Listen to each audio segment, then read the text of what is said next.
she's better now, but she had a rough go of it, you know.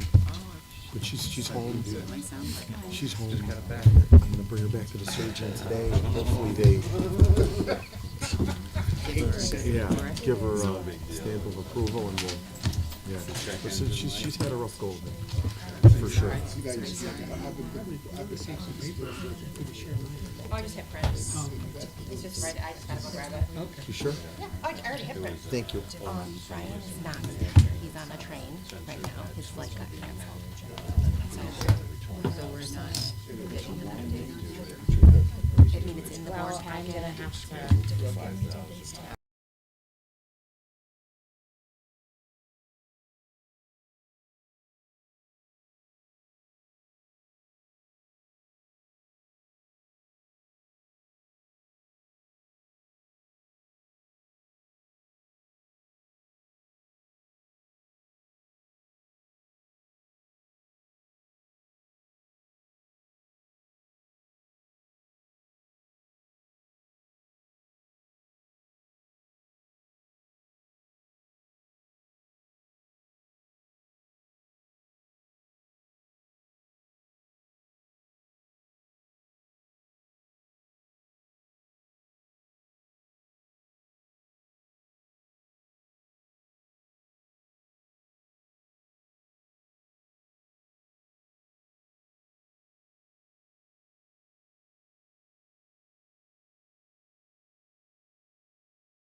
And I'll ask Joe to lead us in the Pledge of Allegiance.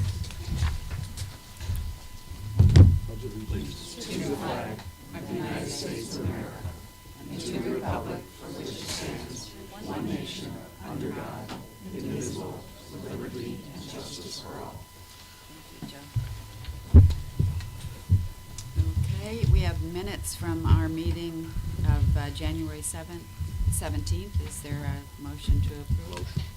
Been moved and seconded. Any additions or corrections? All those in favor say aye. Aye. Opposed? Motion carries. Before we move into our agenda today, I'd like to ask Anna to introduce Jackie Smith to us. It's her first meeting as a member of the county legislature. Thank you. Welcome, Jackie Smith. Legislator Jackie Smith represents the 2nd legislative district that includes the towns of Clarkson and Hamlin and part of the town of Sweden. And Legislator Smith was recently appointed by the legislature as COMIDA's legislative board representative. And Legislator Smith is looking forward to getting involved and having a seat at this table. So welcome, Legislator Smith. Thank you. We're very happy to have you here. Thank you. Contrary to what you, no. We're very happy, thank you. Good to have you. Welcome. Thank you. Appreciate that. Okay. All right, so we'll move right along then. For the local labor monitoring report, Jim will be giving an update. Good afternoon, Jim. Good afternoon, everyone. So, as you know, Kevin normally does it, so don't be mean to me if I do it wrong. Okay, covers the visits for January 1st through January 31st. We made 85 monthly site visits, and we made 3 follow-up visits. We checked residents with 776 workers. Of those, there were 14 non-compliance that were remedied. The USRE Manitou project current overall is 72.9%. And as of January 31st, all monitored sites are in compliance. And we delivered 1 new sign to Blue 6 Corporation. Okay, so that's the January update. Yes. Any questions for Jim on the local labor monitoring report? Okay, I guess you're good to go. Okay. Thanks so much. All right. Thanks. Maybe I'll see some of you later. Yeah. Yes? Okay. All right. Oh, yeah. See you later. All right, the next item on the agenda is the local labor exemptions report. And Brian is not able to be with us today, so Anna is going to give us the report. I'm just gonna read through this and be happy to answer any questions. The following verified local labor exemption requests were processed in January. The number one was for a Li-Cycle North American hub. The exemption was related to the provision of one iron worker from the Iron Workers Local 33 that resides outside of the COMIDA local labor jurisdiction. The Local 33 member is working for Apollo Steel, and this exemption was based on the no local labor available criteria. Secondly, there were two tied to the Indus South Union Street LLC project. One exemption was related to the installation of the tile and terrazzo at the project site on South Union Street in Rochester. The composition of the tile workforce will consist of 6 local and 6 non-local workers, all local 677 glazers and glass workers union members. This exemption was based on the no local labor available criteria.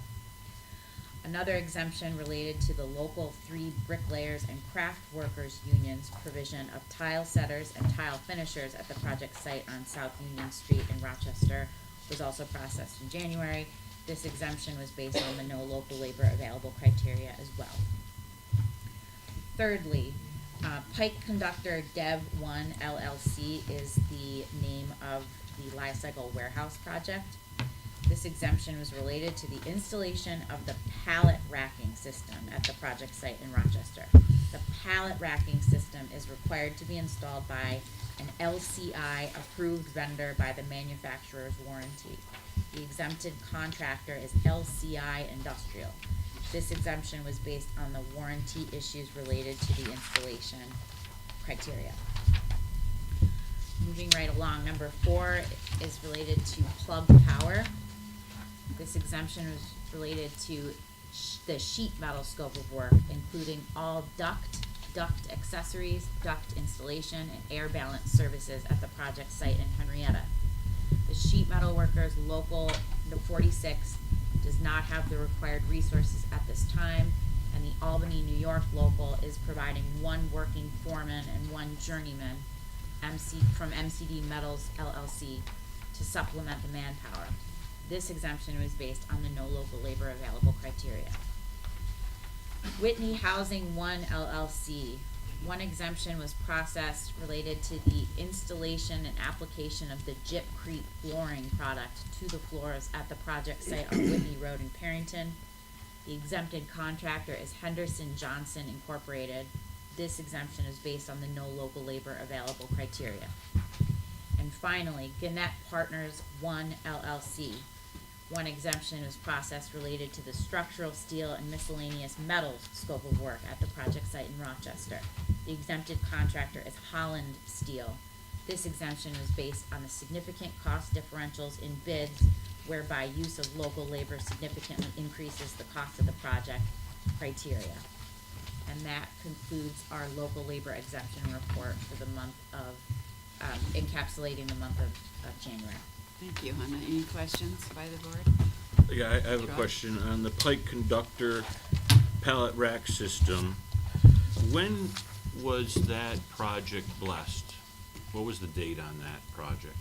When was the Approved? When was the exemption? No, left? when was that project approved? December of 2021. December 2021. So that does not qualify now for the apprentice language if it's under warranty? No, the apprentice language went into effect in January of 2022, January 1. Okay. So that pallet rack system is installed, it's all ready to go, it's done. Why were we not made aware of this last month or prior to the installation that this is how this was gonna go down? It was discussed with Brian and I that the iron worker on site was gonna be awarded this.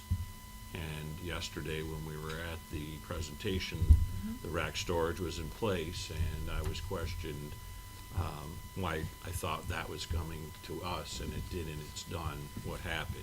I think that might be a misunderstanding. The pipe racking installation is going local. The pallet racking system was put out on Robex in November. And that the project went to LCI Industrial. LCI Industrial is actually, I believe, headquartered in Rochester. I don't know. I don't know. So LCI is the approved vendor. Okay. It is the vendor, and they have, I'm sorry, did I get that wrong? No, LCI is the manufacturer, the vendor. Right. And Brian and I were working, because I asked what was the certification, what would we be able to do here locally to get a local person on the site. It was reported back to me, Brian was worried, and the vendor was worried that we didn't have anybody capable of installing this without scratching the paint. And being a chemical warehouse, that was an issue on warranty for corrosion, we understood that. And LCI still didn't work with local labor to try to get an iron worker. As we saw yesterday, you see all that steel up in the air, they're capable of handling that rack system. It's a cookie cutter system, and it was very disappointing to not have anybody locally even become a part of the team. And as we talk about warranty, we always wanted to educate our local folks for the next one, right? Get them certified for the next one. This was another missed opportunity. I'm a little disappointed that we had to experience that completed yesterday, and now hear the waivers in front of us today. So I'm just questioning why we didn't get this before it got installed. It's another concern for us as to go through these waivers. We've got work to do on that governance committee, and here's another example, Jay, of what we can work on. Any sense on the timing part of that? I mean, is there something that got gummed up? Did this slip through the cracks? You know, like where? From my perspective, nothing was gummed up. I received Brian LaFountain sent along the processed waiver request it was on January 26th. And he had done, by that point in time, he had done sufficient vetting, as far as I understood, and provided us with all of the information that we would have needed to grant the waiver around the warranty and information from the president of LCI Industrial. And so at that point in time, I had all the information I needed to grant the waiver. Brian typically communicates with Grant Malone, often with Troy, regularly with Robin, to make sure that all of the T's are crossed and the I's are dotted before an exemption is granted. Robin, do you have any information about the timing? I know, everything's computerized now on our portal. I can tell you it was submitted November 30th, and I know there was a lot of back and forth, and Brian processed it. Based on the warranty that was provided. It is LCI Industrial, is corporate headquarters located in Rochester. The product was purchased here, and they dictated the warranty of the installer. For the pallet racking. Correct, which is separate, like Anna It's- said. There's Was a it installed by somebody local though? No. No. There were 12 workers that did the install outside of the COMIDA labor shed. The amount of the contract is $97,500, which represents 0.018% of the total project. So it's very, very small. The pallet racking system is going to be, the pipe racking system, that contract is in the hundreds of thousands of dollars. Which is with Life-Cycle. And yes. This is the warehouse. Like the hub. warehouse. This is the This warehouse. is the pallet racking Yes. in the warehouse, as opposed to the pipe racking system related to the hub, which is the bulk of the work, I Right. believe. The And that warehouse has- is termed a spoke, so they have a hub and spoke model. Okay. And the warehouse project was approved before our apprenticeship language took effect in January of '22. Okay, any other questions? But to your point, this would have been a great this is a great example for what Exhibit we're A. talking about. Yeah. Of digging into the warranty and asking the Right, questions. right. We're Yep. still digging Yes. that French, right. Okay. Any other questions of Anna for the local labor exemptions report? We'll move on then to our financial report. Greg? Sure, thanks. Good afternoon. January, fairly quiet month for us. I'll just go briefly through the financials. We are smack dab in the middle of our audit season, so everything's on track there, and look to meet with the Audit and Finance Committee the next 30 days to get that finalized. Again, let's just talk about our, what we call our restricted cash, or workforce modernization plan. We kind of have a, again, rolling balance in there. We allocated and generated $5.1 million to that, a little over 5.1 for that fund. We have expended to date, right, this is through January, about 400,000 of that through our approved vendors that the board has approved. 100,000 through January, and another 300,000, in February. Now, again, of that 5.1 million, about 2.4 million has been expended, or, right, we've approved, committed 2.4 million against that 5.1 to date, and that was all, all done last year. So we'll continue to report on that on a monthly basis, so everyone can see what that roll forward continues to look like. Everything else, all our balances, accounts payable is a little bit higher than our normal. That has to do with our workforce development fund. We had some invoices that came in at the end of the year. And again, some accrued liabilities really represents the county contract there. So all in all, our balance sheet, our financial position represents, everything to what we anticipated. You can see our revenue and expenses for January, pretty quiet, very low fee revenue, and then our program community development. Those two things are hard to predict. We do our best to budget those, but that's really a timing thing there. And so, like I said, we're still on track, and we'll still think we're going to have a pretty positive year. Okay, great. Any questions for Greg? Okay, thanks very much, Greg. All right, we'll move on to our applications. And Anna, you want to walk us through Sun Density? Yes. Sun Density Incorporated is proposing an expansion to its current facility located at 260 West Main Street in the city of Rochester. Sun Density is competing in the green energy sector and has a novel platform for nano-optical photonic smart coatings aimed at improving solar output by 20%. This expansion will allow for additional office space, lab, and clean room space for research and development, as well as a place to house research and development equipment. The applicant was previously approved for the initial phase of this project in May of 2021 for a sales tax exemption. The $1 million project is projected to create 19 new FTEs over the next 3 years. The applicant is seeking approval of sales tax exemptions only, and the benefit to incentive ratio is 31 to 1. Is it 31 to 1 or 221? Oh, that was what I emailed out, the corrected summary page. It's Correct. 221 to 1. Oh, That's the- okay. 221 to 1. So the odds are a little bit better, Okay, right? all right, thank you. And we have representatives for this application. I believe Nish Sonwalker, founder and president and CTO on Zoom. Is that correct? I think he's on mute. Are you, Nish, are you with us? Can you hear us? Hi.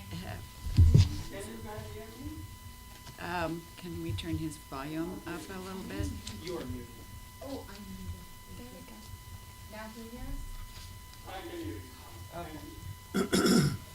All right, welcome. And then we also have Greg Graysock, VP Product in person. Greg is here. Okay. All right, so Anna's reviewed the details of the project. Is there any comments you'd like to make about the project and your application? And elaborate, in other words, on that. Dr. Nish, would you like to talk? Yeah, so as you know, we started a few years back, in our, construction as well as development facilities, the Sydney Square building, which was stopped because of the COVID and other reasons, but we are resuming full force now. We essentially need to have a clean room facility, laboratory space, and some office space for our staff. And I think that will also allow us to use this facility to hire more local staff in terms of research and development that we are conducting for creating our product. And we are very grateful for your committee to allow us to operate within the Monroe County, providing us support. And we are looking forward to work with COMIDA and also generating more jobs for the local economy. Great, thank you very much. And Greg, did you have any comments? Yeah, I'll just make two comments in support of the employment that we're projecting. We've done some additions since the first project was approved, hiring local graduates from University of Rochester. We've added more local employees since then. We've just added an office administrator, and we've posted 2 jobs for an engineering manager and a lab ops manager. So we're on that path, and this facility will certainly help us continue to expand the employment in our company.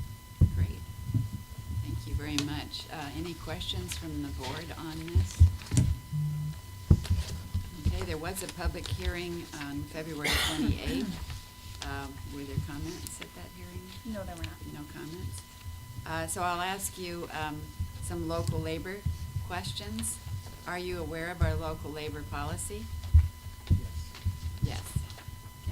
Okay. Do you anticipate any local labor exemptions at this time? No. And are you aware that any exemptions need to be requested at least 45 days in advance? Yes. Thank you. The seeker process is complete. We'll now move forward with the reading of the resolution. Anna? A regular meeting of the County of Monroe Industrial Development Agency was held at the agency's offices located I at make a motion to waive the reading of, I'll second. Thank you. It's been moved and seconded that we waive the reading of the and resolution. all additional. Because we all have copies of the resolution in our packet, so thank you. So that's been moved and seconded. Motion approved, I think. Okay. So we will go ahead then and do a roll call vote for a motion for inducement and final resolution approving a sales tax exemption. May I have a motion to that effect? A motion. Moved by Rhett, seconded by Joe. All those in favor, I'm gonna actually take a roll call vote.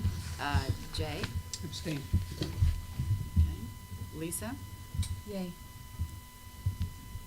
Troy? Yay. Joe? Yay. Rhett? Yay. Norman? Yay. And Ann's a yay, so motion carries. Thank you very much. And congratulations, and appreciate seeing your success. Congratulations. Thank you very much. Good luck. Mhm. Thank you. Thank you very much. Bye. Same to you. I want my cell phone solar powered. That looked like San Diego in the back. He's in Terrible. Boston. Okay, all right, the next project is the Andrews Terrace Confer Realty and Community Preservation Partners. Anna?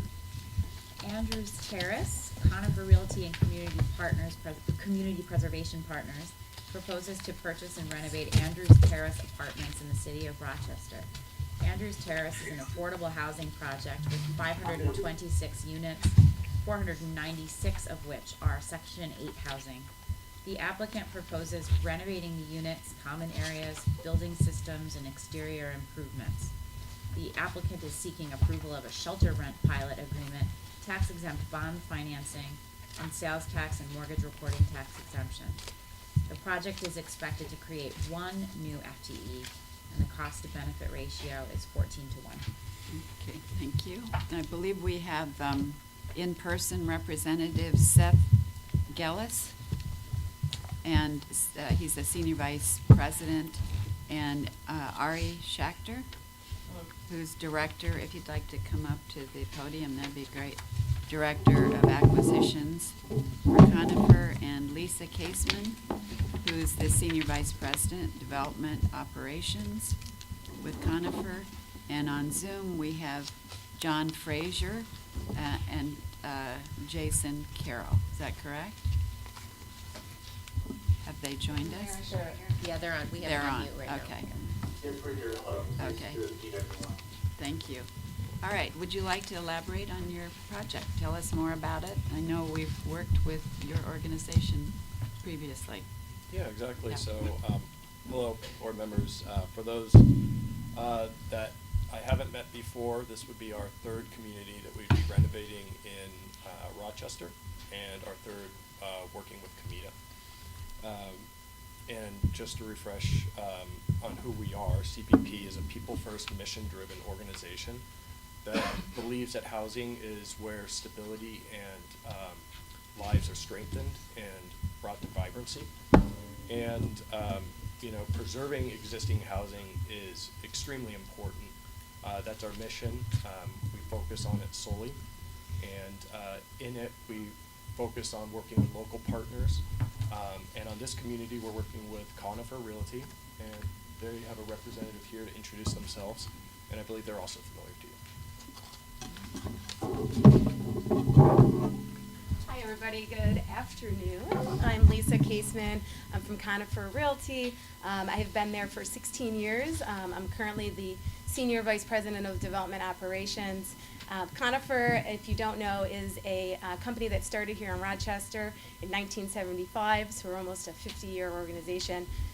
We develop, own, manage, and have a partnership with a local-based general contractor, LaChase Construction, and we do primarily affordable housing. Our mission is to develop homes for possibilities for our residents. We also take a residence approach. We currently own 14,000 apartment homes in over 225 communities across the Northeast. But as I said, we started here in Rochester. We have about 2,000 apartment homes in Monroe County. A large portion of those are in the city of Rochester. In the last 15 years, I've had the pleasure of working on several preservations. Abe Lincoln Apartments, that's on the border of Arundecoy and the city. Harris Park Apartments in North Winton Village. The Hamilton and the South Wedge. The YWCA Apartments, my favorite, in South Clinton. And most recently, Park Square, which is known to many people as Southeast Towers, which is adjacent to the Strong Museum of Clay. And working, as Seth said, with CPP on Keeler Park preservation. And I'm here generally to answer any questions about the organization, but I'm going to turn it over to Ari, who's going to talk about the project. Thank you for having me. Thank you. Thank you.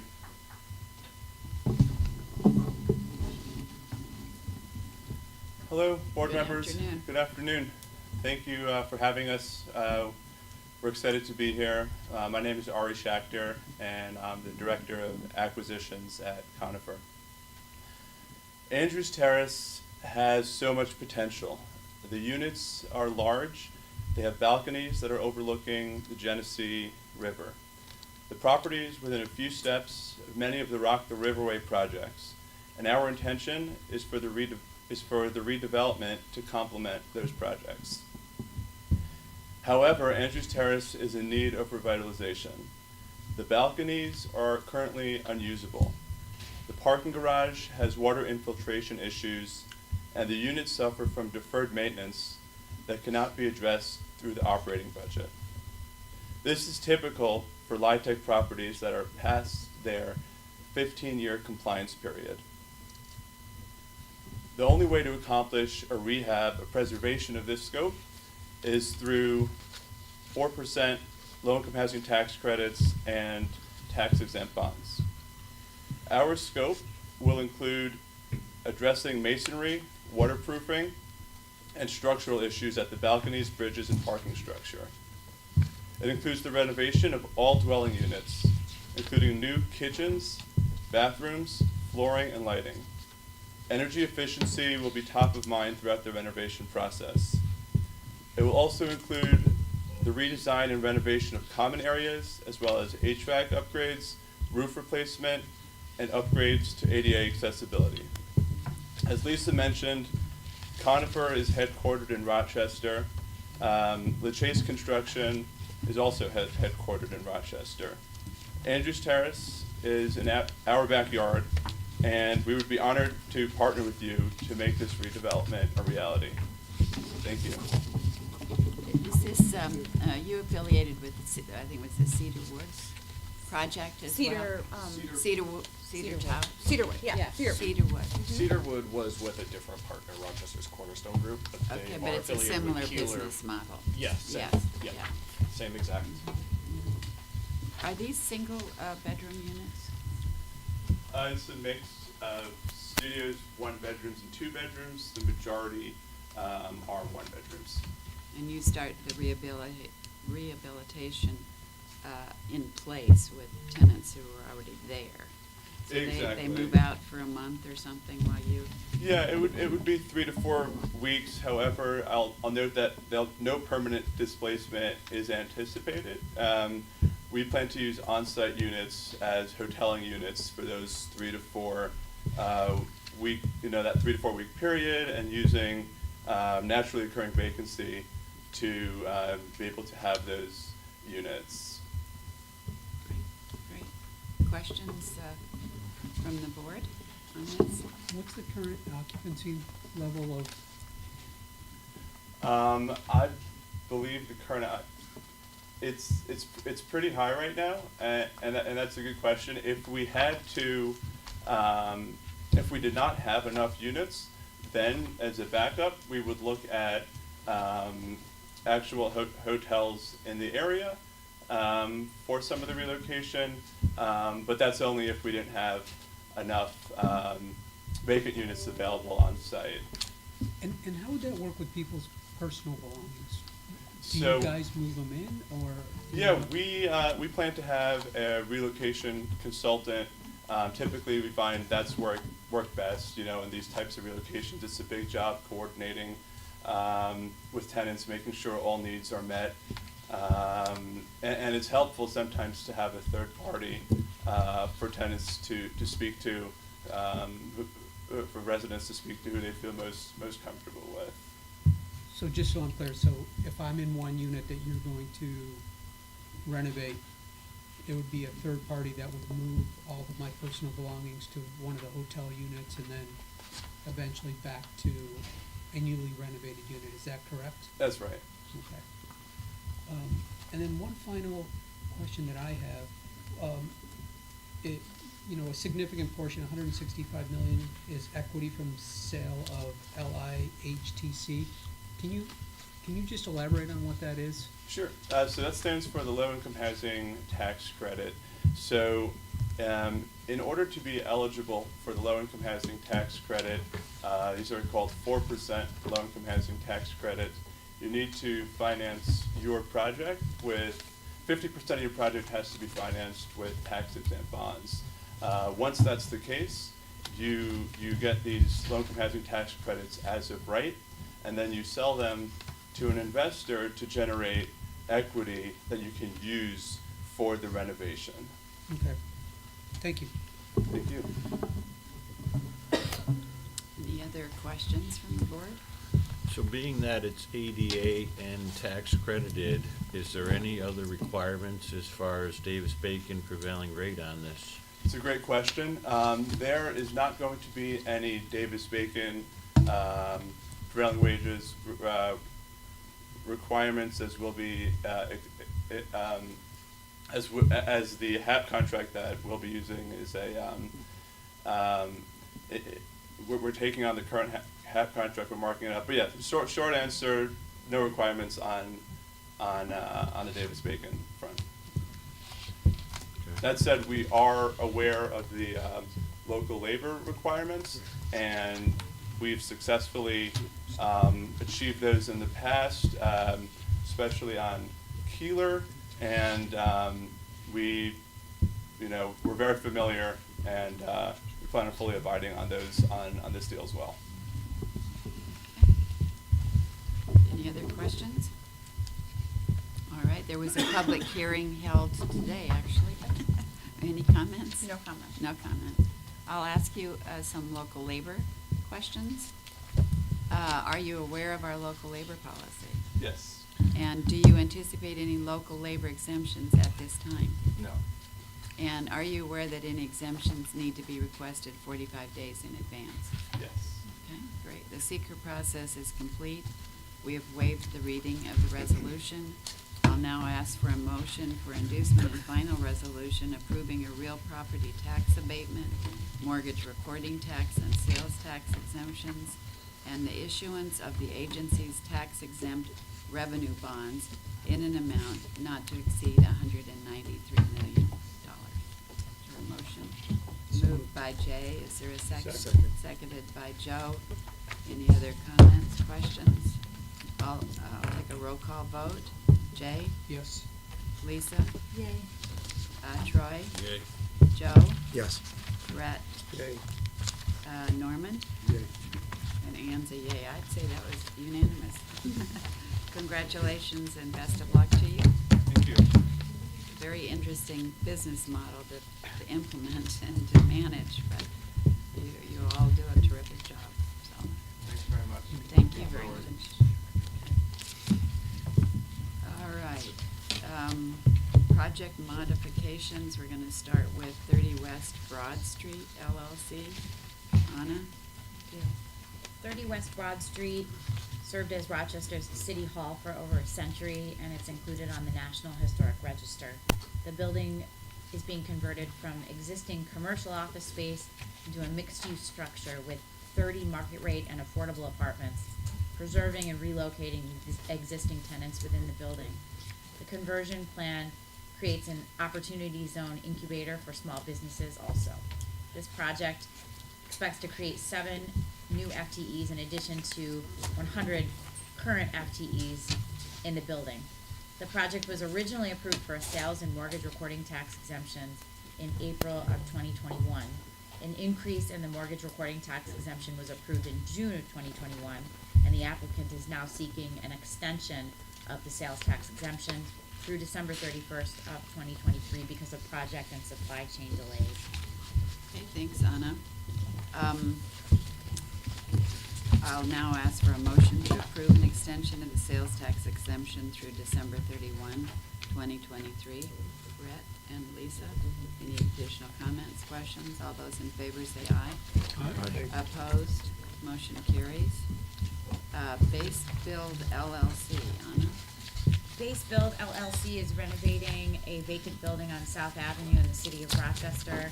This building will be converted into a mixed-use facility with 2 commercial floors and 1 residential floor consisting of 2 apartments. The project was approved in July of 2021 for sales tax and mortgage recording tax exemptions, and the applicant is now seeking an extension of the sales tax exemption through December 31st of 2024 due to construction delays. Okay, any questions on that? All right, I'll ask for a motion to approve an extension of the sales tax exemption through December 31, 2024. It's been moved by Jay, seconded by Brett. Any other comments, questions? All those in favor say aye. Aye. Opposed? Motion carries. The third modification, Whitney Baird Associates. Anna? Whitney Baird Associates LLC, a local real estate development company, had been approved in 2010 to acquire and renovate the former Culver Road Armory in the city of Rochester. In August of 2013, Phase 2 was approved, and in March of 2016, Phase 3 was approved for a custom real property tax abatement, sales, and mortgage recording tax exemptions. Phase 3 of the project consists of a 15,000 square foot multi-tenant building and stalled due to economic conditions at the time. The applicant is moving forward with the project and is now requesting a renewal and an extension of the sales tax exemption through December 31st of 2024, as well as an increase in the sales tax and mortgage recording tax exemptions. The total project cost is now $4,979,762, and the new sales tax exemption benefit amount is $154,287. The new mortgage recording tax benefit is $30,000. Thanks, Anna. And we have Fred Rinaldi Jr. Would you like to tell us a little bit more, Fred? You've been intimately involved with armories for quite some time. Good afternoon. Sure. But I don't know if you remember when I left this board last, I had jokingly, but not so jokingly, mentioned that I was running over to City Hall to pull a permit for Building 3. And what I neglected to consider was that I had allowed the timing on the sales and use tax abatement to expire, which was approved almost 5 years ago this month. What we have done, part of the cause for the delay, was that we have introduced a couple of things that were unique to the project, unique to the trade area. And when you do that, it's important that you provide an opportunity for the project to find itself. So what we found was that it hosted office incredibly well, that it hosted specialty retail and the categories of home furnishings incredibly well, and that it also supported the category of quality of life by way of health and wellness incredibly well, largely due to the awesome proximity to Frederick Olmsted Park across the street, Cobb's Hill, as well as its incredibly easy access by way of 490 and the 120,000 passerbys just on the road 5 days a week, right there in front of the campus on the north elevation. So what we've done with Building 3, by way of what we found to be successful, is apply the same philosophy. So we have an amazing office tenant, Howland Rustling, financial advisors that will be taking just about half the building. We will be entering a new health and wellness operator, Evolution Pilates, local operator, Michelle. And then we will be allowing for one of my favorite things to experience in our business, which is organic growth, Lumos Sauna, to expand their footprint by almost 3 times. And they will anchor the north elevation. Those are a local family, Jordan and Rachel. And we're very excited to be able to allow that to happen. With Lumos moving from Building 1 to Building 3, Tanvi at Shop Peppermint will be doubling her footprint as well. So 2 opportunities for organic growth just on the campus. We have expanded the footprint by roughly 1,000 square feet to accommodate they used to have a mezzanine. We dropped the mezzanine so there's one plane of effective user use, and it gives the building a little bit of a superior massing right there on 490. Okay, great. Questions from the board on this? All right. Thank you, Fred. I'll now ask for a motion to approve an increase in the project costs and an extension of the sales tax exemption through December 31, 2023. Is there a motion? Moved by Rhett, seconded by Lisa. All those in favor say aye. Aye. Opposed? Motion carries. Thank you all so much. I appreciate it. Thank you. Thank you.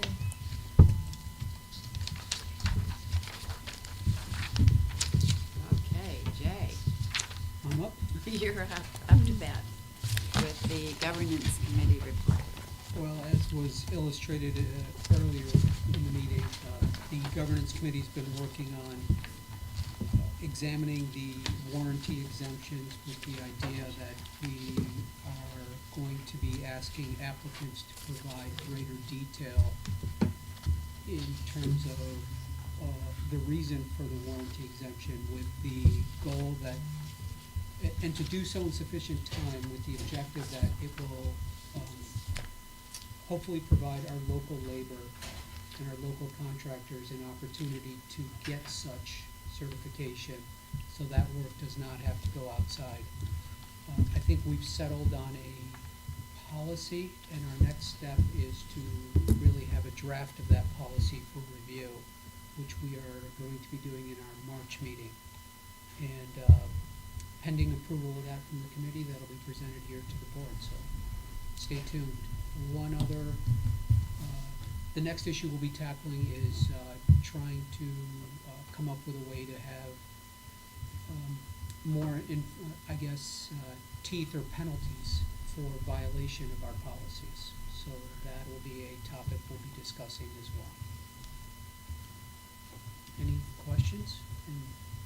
would welcome, I know Rhett has been joining us, even though he's not a member of the board, and his input has been valuable, and we'd welcome anyone's input. Okay, thank you, Jay. Thank you. It's a home run there. Not yet. We're coming up to Beth. Okay. It stopped raining. Let's see, all right. The, Finance Committee report will be provided by myself. We met, earlier this morning, and we reviewed our investment, policy for the organization and where we currently stand with funds, in our accounts. And I think we've decided that we want to move forward to, do a current evaluation of how those funds are being invested, and also to look at, should we have a full-time investment person who oversees our funds, in our investments. And Greg, you may want to elaborate on that a little bit, but that was the gist of it. So we're going to consider doing an RFP and go out to take a look at getting an organization to help support us through a more careful review on a regular basis of not only our funds, but how those funds are being reinvested. Is that Anna? Is it? I concur. You Couldn't have said it concur? better. Okay. And quick question, so is it a Yes. full-time or a dedicated? I would say dedicated. Okay. Wouldn't you? But it would be someone you could pick up the phone and Mm, call. I've asked. It didn't come, We had a historic year in 2022 in terms of our fee income, and I'd say this is a good problem to have, and glad that we're tackling it. Absolutely. So, any questions on that? All right. So that concludes the Finance Committee report. Our Executive Director has several discussion items for us. Anna? Thank you. First of all, earlier in the program, we touched upon the Workforce Development Fund as part of 2022's COMIDA Modernization Initiative. This board determined that we would set aside some of our fee revenue to reinvest in the workforce in various programs throughout Monroe County in order to gin up a talent pipeline sufficient to meet the needs of growing businesses. The first item that we have under Executive Director discussion items relates to that Workforce Development Fund. The 1199 United Healthcare Workers East is the largest healthcare union in the nation, and the regional director, Donald Fiorelli, is here with us today to present on this proposal. You'll find in your packet on page 86 the proposal for the 1199 SEIU League Training and Upgrading Fund. This would offer a one-year training program for 30 unemployed, underemployed, and incumbent workers in Monroe County who have been negatively impacted by COVID-19. And I'm going to ask Donald to go ahead and share a little bit more about this proposal. This is a $300,000 request of the Workforce Development Fund, and then we can open it up to some questions. Is it okay if I move this way, just a Sure, little bit, sure, the yeah. podium? Okay. Yeah, I couldn't see everybody, so, as I come out the trip, so, thank you, and good afternoon. I really appreciate you taking the time to invite me and be part of your agenda today.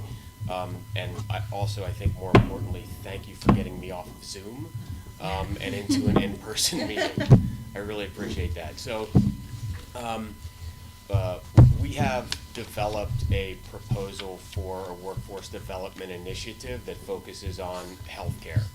My organization, the 1199 Training and Upgrading Fund, our mission is to change the structure of opportunity for healthcare workers by providing career pathways and access to educational opportunities that they otherwise would not have. We also work very closely with our employers that contribute to our fund to satisfy workforce needs and ultimately improve the quality of patient and resident care within each region that we work. As Anna said earlier, the need for healthcare workers that have been negatively impacted by the COVID-19 pandemic. Folks have left the industry, folks have burnout, which has left a considerable number of vacancies in the industry on top of the projected increases in certain occupations by the Center for Health Workforce Development. Just to give you a very quick example, the average annual openings between certified nurse assistant, phlebotomy, and pharmacy technician annually average over 1,100, and that's just 3 positions. That does not include those that are exiting the workforce due to burnout and the stress of the job. So we see a very unique opportunity to scale our existing model and extend what we do to community members in the Monroe County area. We believe that we can meet not the entire need, but a good chunk of it by, as I said, scaling what we do and moving families into sustaining jobs with embedded career pathways. Our project takes what we normally do, which is academic and educational assessment, career exploration, tutoring, case management, financial assistance with tuition, and would be applied and work with both community members and incumbent entry-level healthcare workers. One of the biggest barriers that we have found over the years is that adult learners can't take time off due to reduction in income to participate in these programs. So what is unique about this proposal is that it provides a monthly stipend to program participants to offset the cost of child independent care, any reduction in work that they may have to do in order to complete their program, and otherwise offset costs like transportation, etc.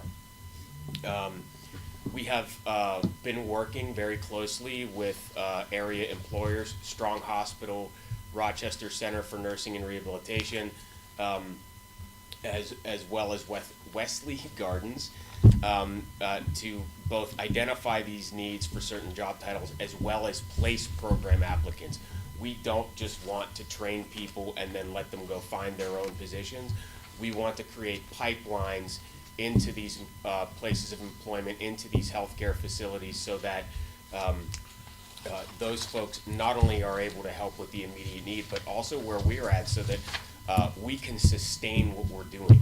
As we get new people, new blood into these industries, we want to make sure that they have continued advancement opportunities, and we can do that by working with them over a period of time. And as said, we're requesting $300 to fund the project. I believe that the number that Anna mentioned earlier of 30 people, we can actually do more than that based on some new partnerships that we have with area educational institutions that allow us to do some of the curriculum and didactic cheaper.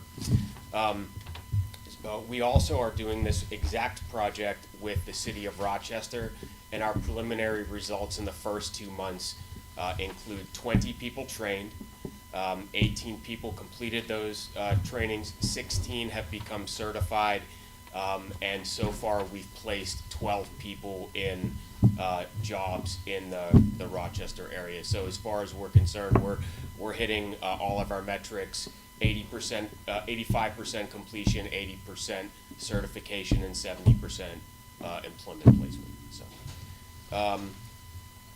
I think that's everything. I don't know if I missed something or not.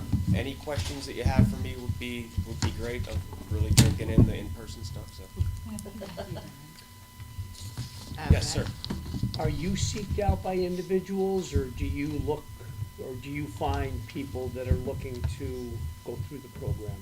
we have extensive partnerships with local community organizations that help us recruit folks from the industry. The city of Rochester is also helping us as well. There's an organization that focuses on home care workers, Healthcare Workers Rising. We have a wait list of over 100 individuals that are trying to get into our program. The city has also referred individuals to us, and we have a embedded partnership with 1199 SEIU, the union, and we get tons of referrals that way as well. So we're not just kind of hanging posters or things on walls. We're out in the community working with organizations trying to get people into our programs. Sir? Norman?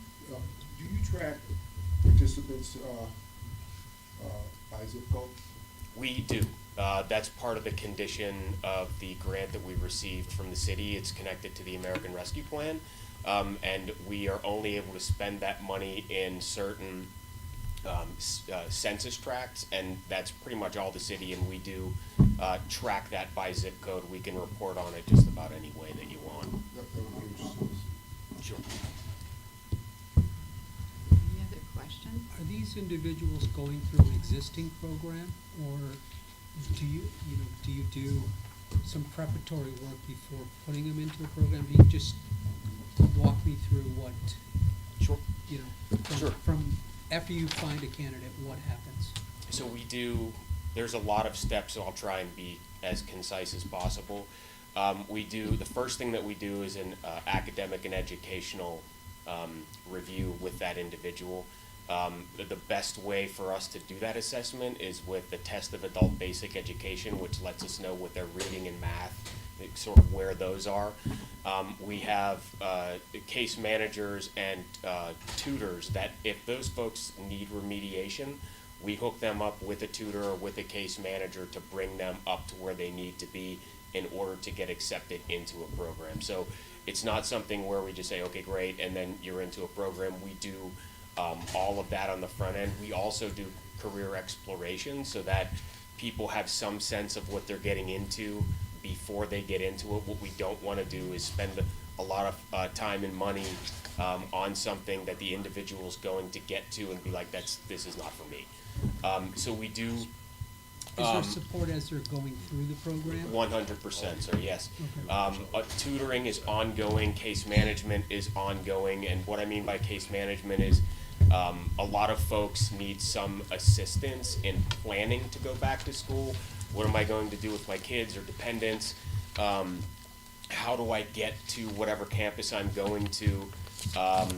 Transportation, we've also hooked up with the WDI, the Workforce Development Institute child care arm, so that we're able to get folks into free child care services as well. We are with them every single step of the way.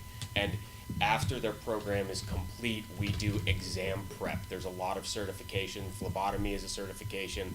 Patient care technician has a certification. CNA, certified nurse assistant, sorry, industry jargon. All of those have tests at the end, and we have test prep classes as well as class prep. So we do a CNA prep class so that folks have some idea of what to expect when they're in class and how to sort of interact with their fellow students and instructor. Thank you. Sure. So what is the phlebotomy technician? What is that? They do blood draws. So anytime you go to Quest or the hospital, Strong Hospital, for example, and if you need blood drawn, that's what they do. Fancy title. They're- I got a question for you. So Sure. placement, you would think, like the shortage in healthcare, placement would be pretty easy, correct? Yes and no. A lot of what we find is transportation issues exist. So what we try and do is if someone has transportation issues, okay, how can you get to where you're going to go? I'm sorry, I tripped all over that. How are you going to get to work? And how can we support you in getting to work? We don't want to refer someone to a place that takes them 20 minutes when they only have public transportation to get to. So that is a lot of what we face. Yes, sir. Yeah. But all things being equal, if they could, if the transportation piece is there, it's probably easy to place them, would be my best. It's, I would say it's fair, yeah.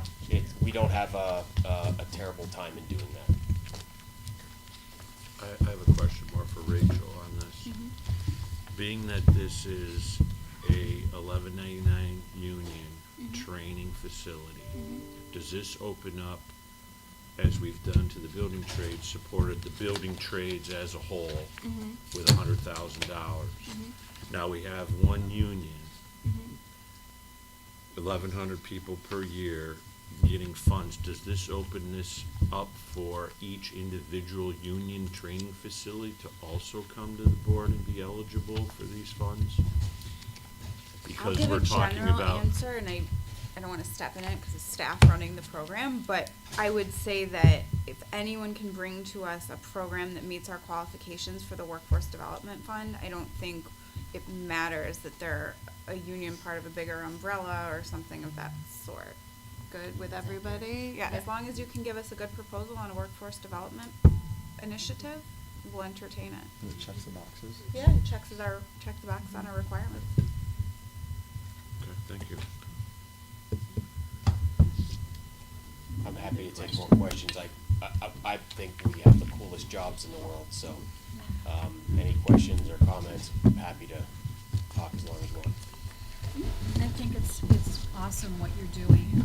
I had a father in a nursing home, and the care was just really tough, and when you found somebody who was really good, a lot of them were trying to move up to be more than what they were being, and trying to find ways to do it financially.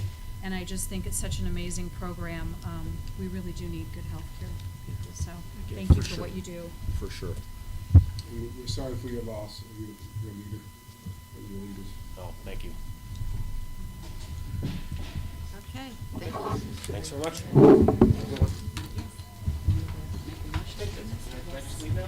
They're gonna vote. Oh, sit down. All right, so I'll ask for a motion to approve the execution and delivery of a contract with 1199 SEIU League to support the training and upgrading fund program in an amount not to exceed $300,000 for 1 year. I'll motion it. Moved by Joe, seconded by Norman. Any other comments, questions? All those in favor say aye. Aye. Opposed, motion carries. Congratulations. Thank you. Good luck to you. Okay, on the fast New York application. Thank you, Ann. Tim Weber. Particularly excited about this agenda item because it represents kind of the next generation of economic development, COMIDA kind of entering into a new phase of economic development and getting involved in site development. The New York State's Fast New York Shovel Ready Grant Program was established in last year's state budget. Empire State Development is providing up to $200 million in grants to prepare and develop sites statewide to help jumpstart New York State's shovel readiness and increase its attractiveness to larger employers, including high-tech manufacturing, particularly semiconductor manufacturing, interstate distribution and logistics businesses. And this program is intended to help diversify New York State's economy while propelling new investments for businesses, communities, and job creation. For many years, particularly recently, the greater Rochester region and Monroe County has had not the strongest inventory of shovel-ready sites ripe for development, particularly larger sites with significant acreage. Recent announcements such as Micron in Onondaga County, that represented the Micron deal resulted from many years of negotiation and site preparation. It was a large site. Monroe County doesn't really have an inventory like what was available in Onondaga County for a project like that one.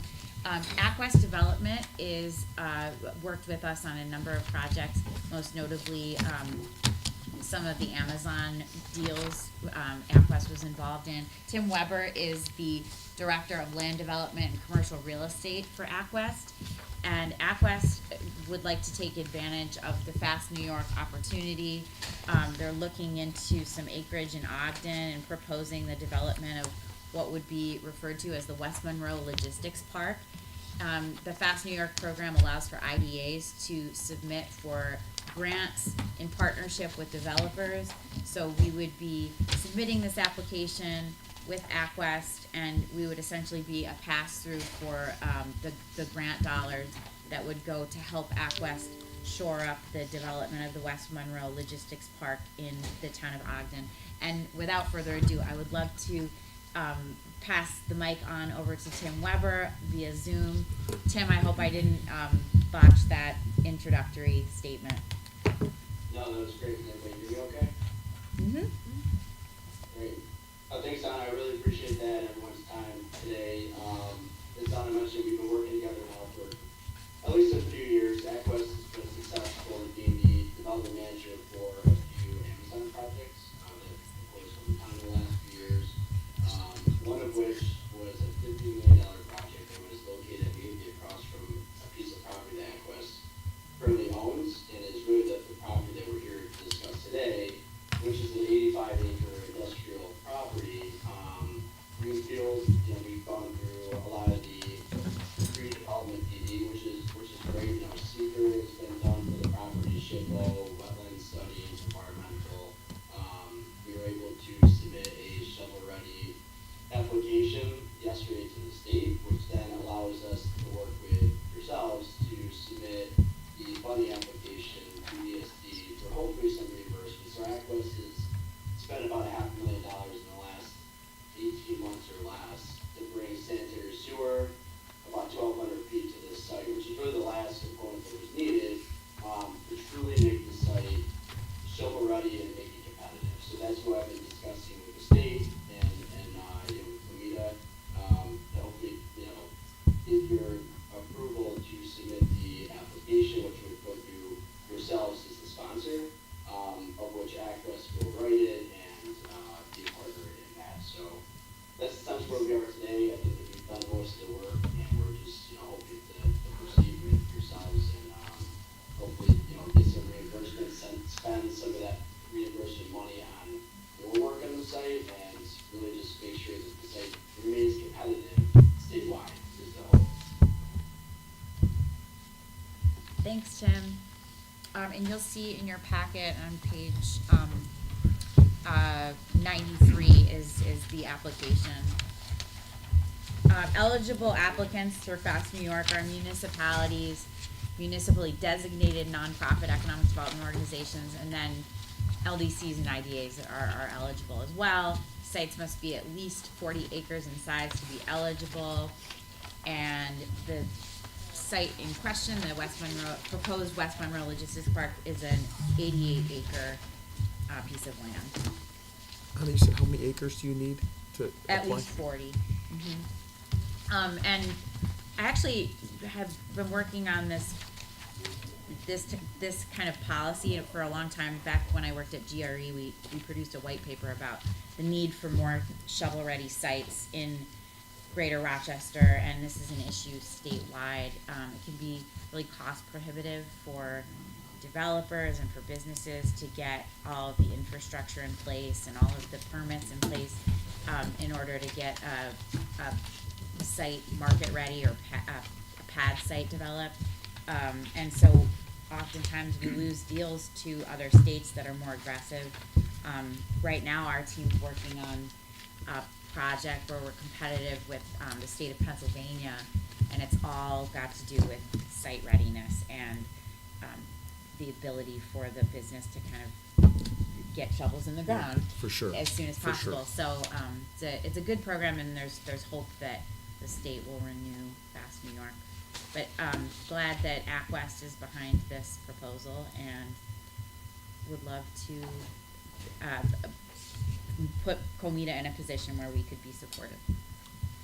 We have in our packets from the supervisor of the town of Ogden, Mike Zao, a letter of, expressing interest and support, and also Matt Hurlbut, President CEO of Empire State Development, is writing a letter of support. Remind me, is Aqua still associated with the Amazon project on Shepherd Road, or is that handed over to the DEC? So, no, they were the initial applicant ultimately. It's now with our USRE entity, right? Like the other one, so USRE owns the building, then Amazon's the tenant, but Aquest, I believe, is out entirely. Tim, perhaps you could answer that question. Yeah. Has Aquest disposed of the like? Have you closed on the sale with USRE? That's correct. So Aquest owned the property, so we sold the property, said they could proceed, and we were actually the development manager throughout the process, which is why I had submitted the application for COMIDA for incentives at the time. But you're correct, USRE, which is a USA entity, owns the building, which is complete, and Amazon's the tenant at the time. Thank you. Tim, just, so, if I heard you correctly, you spent $500,000 on sanitary sewers? And it says the total project cost is $1 million, so you're looking for $500,000 grant. What's the remaining $500,000 going to be spent on? So I actually overstated that number at the time to try to get the letter of intent to this group for discussion. I've since that point, I've gone through our entity billing, and it's actually half of that amount, which is good, because we're gonna be asking for less. So really, we spent about $490,000 on the sanitary sewer improvements, and we used that number in negotiating with ESD for some sort of a match reimbursement. So the reimbursement is 50% of that cost, so, That's the hope. I think that's up for negotiation, is what I'm learning. So I hope that's 50% is where we can get to. so you're not looking to do more on the site, right? You're looking for reimbursement on what you've already done, is that my understanding? That's correct. So that's under the, understanding I've been working with ESD, in the last year and a half, as they're working to get this grant money, in place. And now that it's in place, now we're gonna submit the application for the reimbursement on that portion. But Aquis spent several $100,000 more on redevelopment due diligence, to get us to this point as well, which we're not gonna be asking for reimbursement for. Is there anything else that needs to be done on the site to make it shovel-ready? So I submitted the shovel-ready application yesterday, which is they consider track A, to the state, so they're then gonna look and determine if it's substantially shovel-ready, which is gonna help with this whole process. But we filled out the application, all the different areas that need to be done. I don't see anything that needs to be done today for that to happen. I believe that's completely shovel-ready. Traffic impact studies have been completed. Again, we've been working with the town on the zoning and seeker, which has been complete. So in my mind, there's nothing additional at this time, other than staying in contact with utility companies and, COMIDA and GRE on marketing. Right, so shovel readiness is like a precursor to market readiness. So the list of factors that the state takes into consideration before issuing shovel-ready certification is quite long. It includes SHPO consultation, FEMA mapping, DEC confirmations, soil survey maps, other necessary project approvals. It's all outlined in the Fast New York program. So just a simple question, I mean, if this has already been done, I mean, isn't the purpose of this to get sites to be shovel-ready? If this is already shovel-ready, which is what I just heard, then they've already expended, the costs. And they Right. expended the costs because it's to their benefit, right? But they're seeking the certification, and then I mentioned that shovel readiness is a precursor to market readiness, and there are a number of other investments that need to be made before a site can truly be considered market ready, and those include more significant infrastructure investments. Did I misunderstand that? I mean, what I heard is that this is ready to go. Tim, can you maybe go into some detail about track A versus track B versus track C and clarify that? Yeah, I could do that, and I think the answer to that question is, we expected this money earlier, before the $200 million was officially available. Other developers are gonna be in the same boat as us, they just spent the money. Either way, even if you're spending the money afterwards, it's still reimbursement. So we've been working with the state on this, and they agreed that, we do qualify for a reimbursement, once this application goes in, if they find it acceptable. But track A is what they consider shovel ready.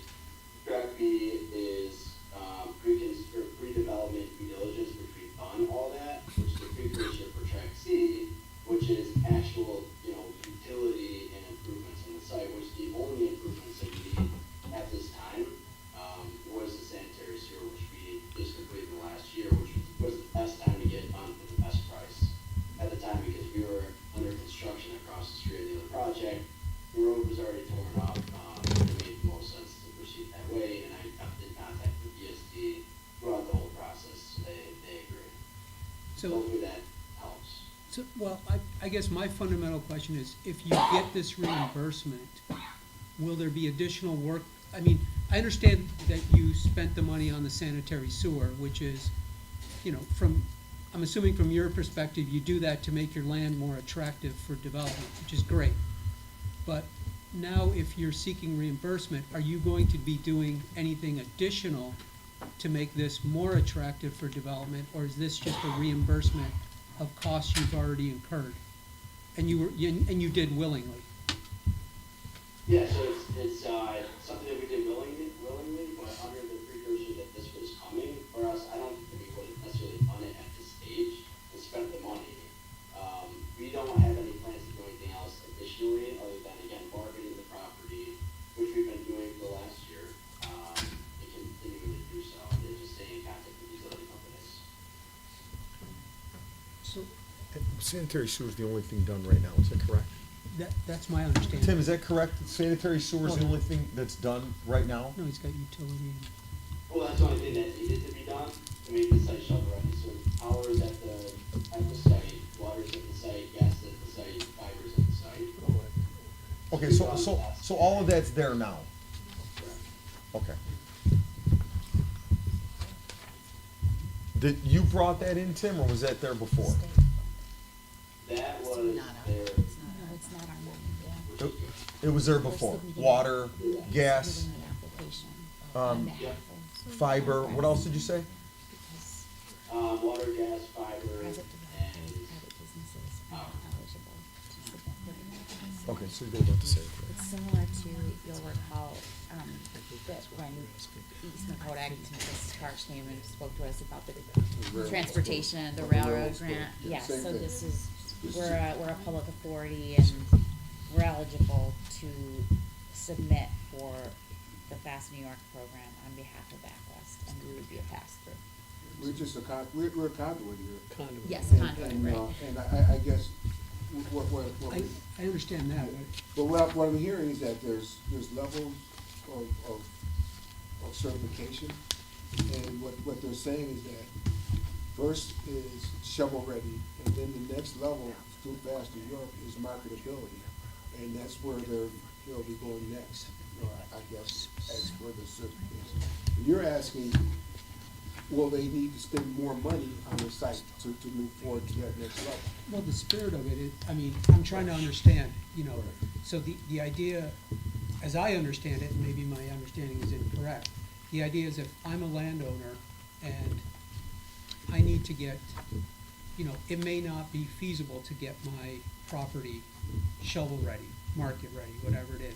So this grant would incentivize me to make the improvements, so then as companies come here, they'll find this area more attractive. What I'm hearing here, at least my takeaway is, this has already been done. This property's ready to go.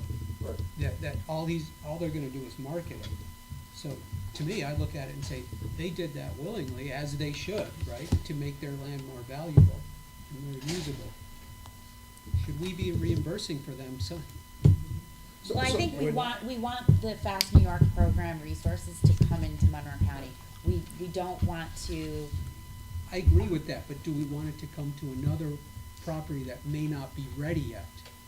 And would want, you know, in order to get that landowner to over the hump to make improvements.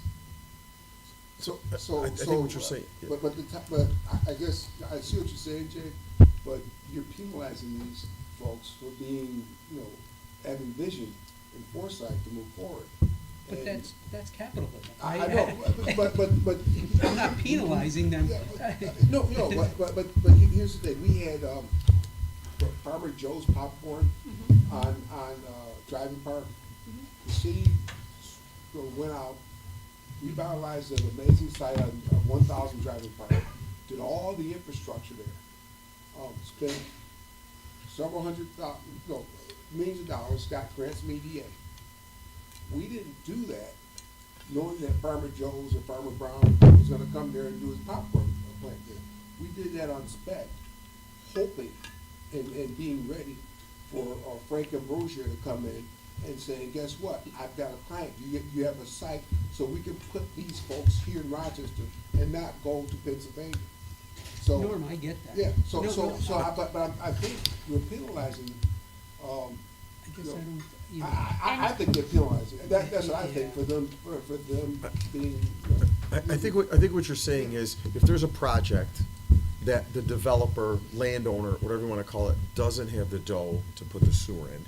Or it's not economically Right. Well, viable, right? I mean, Right, it's a difficulty, however you weigh it up. Right.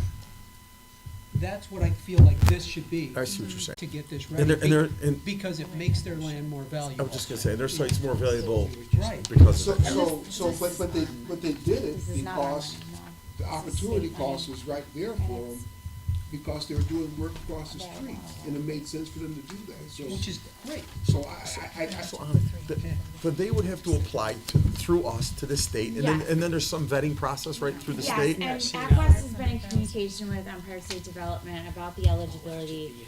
They are eligible to be reimbursed for costs that have already been incurred because they embarked on the project knowing that this program was available, and it's up to $200 million is being made available for capital grants, and it's, the funds are allocated on a rolling basis until funding is exhausted, and I understand in conversations with, GRE and with other, my counterparts in other counties, that $200 million is already essentially spoken for, based on the number of, the volume of projects that have been proposed for the Fast New York program.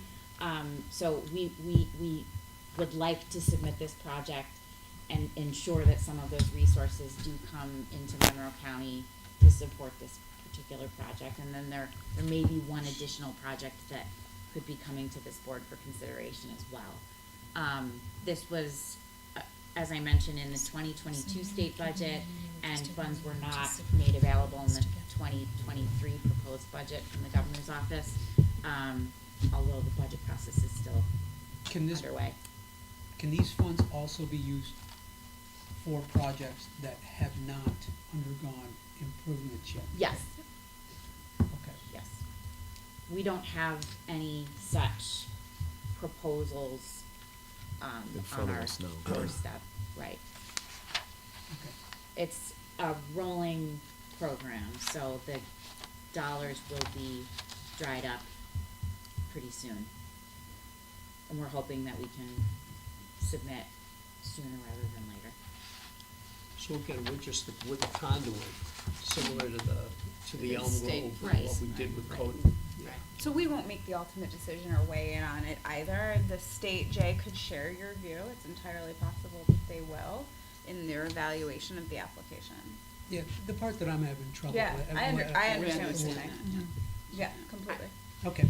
Agreed, and there have been developers who expressed some consternation about the program because they've already incurred costs associated with developing their sites and took all of that risk and those costs on themselves and scoff at the notion that the state should subsidize, but the bottom line is that we lack Yeah, but, No, no, I but that mean- happens across the board in I mean- capitalism, right? If I go It spend does. money on something Yeah. and tomorrow there's an incentive program that I didn't get available, it is Right, what it is. I right. mean, It's like debt forgiveness, like, It's- oh, I paid my debts, yeah. why should, you know, so I I mean, understand. the analogy that I use is that, you know, when we talked about our affordable housing, you know, units, we've had every applicant come up here and say, these numbers don't work with affordable units.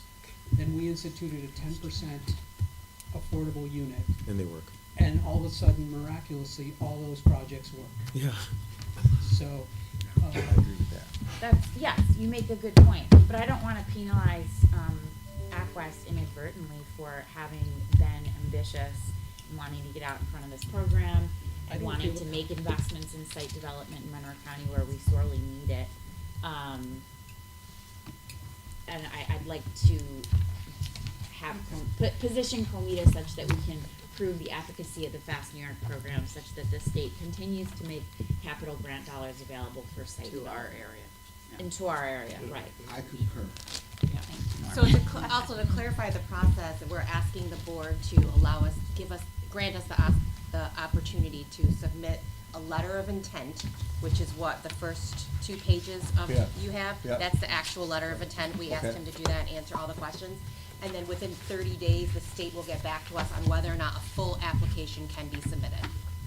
And then, do we submit the application or do they do that? We do. Okay, so we submit the application to the state and then the state vets it. Right. Yes. It's the same thing we did for Kodak Business Park, for the The rail. rail spur. Yeah. They gave it Yeah. there. And they had to have foresight to do that also. So we should use the same approach with these folks. And I don't know these folks, but I think they should be commended for having the vision to do that. If the program meets the criteria for them to be reimbursed, they should be reimbursed. You know, that's just, you know, hey, Jay, I'll buy a suit. And then a month later, after I had the suit tailored and everything done to it, I see that it's went on sale. And this is a similar type Yeah, situation.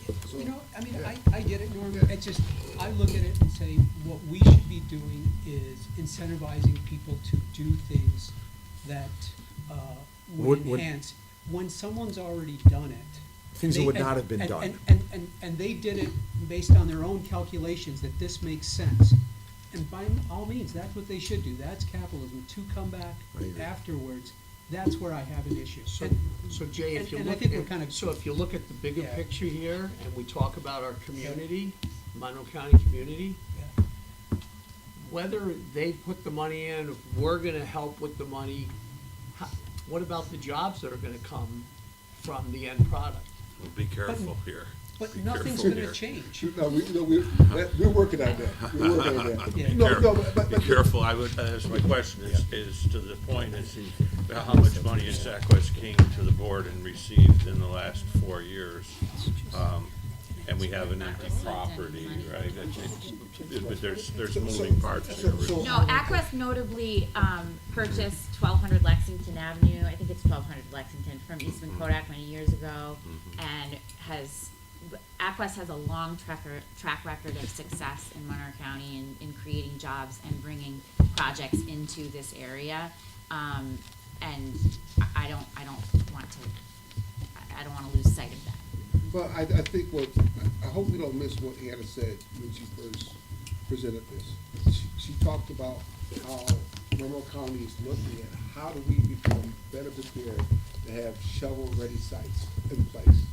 And having those in place, it takes a while to do that. And for their company to go out on spec, to spend $500,000, just to have that sanitary line in there, that's big.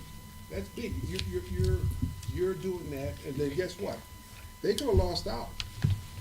But what they're trying to do is make it attractive so that entities will come to Monroe County, Western New York, and our region to open up their shops. And demand on the grid right now is so strong that for us, if we were to attract a chip fab, for example, it's gonna require heavy-duty upgrades to our utility systems. And I think that while Aquest has made a great deal of capital investments already in the West Monroe Logistics Park, that future investments will absolutely be required, particularly if you attract another, say, Plug Power See, that or would be the- Hyzon. Like if they had said, hey, if we get this grant, we're now gonna put in $500,000 worth of additional infrastructure, I'm there. But that's not what I'm hearing. So, and I mean, I think we're kinda going around, I think we should take a vote and. It's a good discussion. Yeah, no, Is that a motion? Yeah. In the interest of time, Yes. we would like to offer a motion to approve the submission of the Fast New York grant application to New York State for site improvements at the West Monroe Logistics Park located at 119 Shepherd Road in the town of Ogden. Is there a motion? There's a motion. Moved by Norman, second by Rhett. Any additional comments, questions? All those in favor say aye. Aye. Opposed? Nay. Nay. 2 nays. Okay, I think we still have enough to. Yes, it does carry. Okay, motion carries. Thank you very much. Thanks for everyone's opinions. And, Thank you all. Nice day. thanks. Thanks, Tim. Thanks to Tim. All right, I guess we've already covered the dashboard.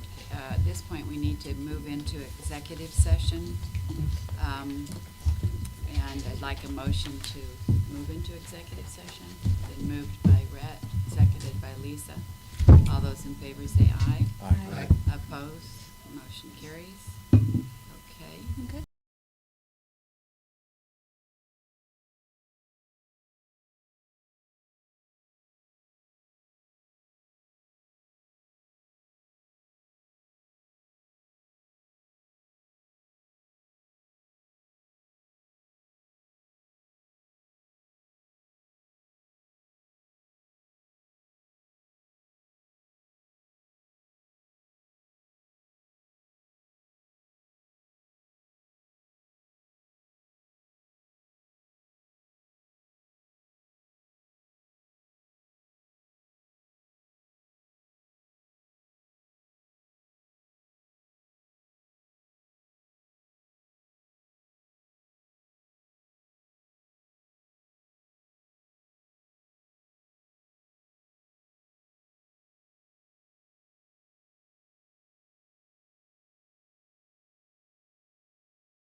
back All in. right, and so we're I'm good. going to ask for a motion to extend the existing listing agreement with Pyramid Brokerage Company through December 31, 2023.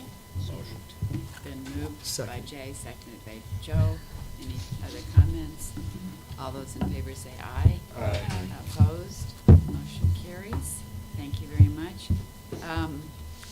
I had on the next item on the agenda is our committee assignments, but I didn't bring that piece of Oh my paper God, I with forgot to me. put that on there.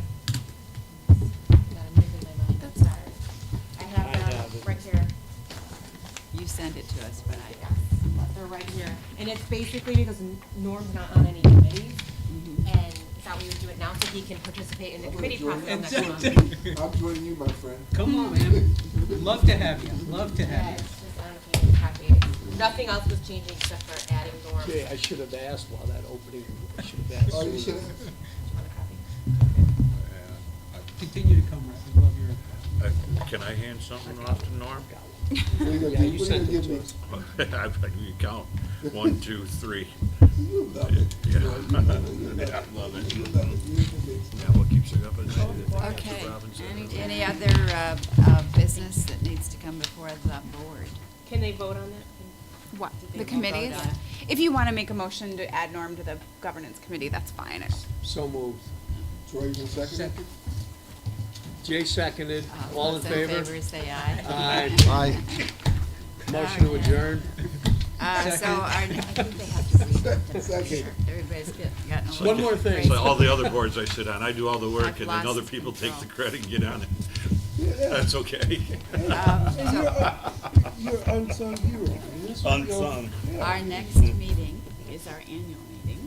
I will not be at that meeting. What date is that? It's Virtually the- or Instead otherwise. of the third Tuesday, it's the fourth Tuesday, just like this today, one. March what? 28th. 28th. We got committee meetings the Tuesday before. Correct, We annual got our, meeting. I'll be on those two, but I will not be. Okay. I will be in a sunny place. Oh, good for you. March 28th. Okay. Can I Zoom it? So that's You two can of- if you want. We can, remember, we did the video So that's two conferencing of us. policy, I'll so try to Zoom it. we need 4 Would you- people in person. Yeah. And you can't Where do will it, you that's be? okay. Will you be here March 28th?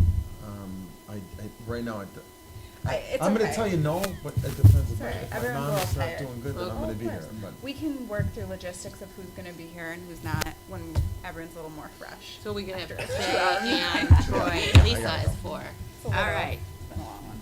okay, so I'll have, ask for a motion to adjourn this meeting. So- Moved by Rhett, seconded by Jay.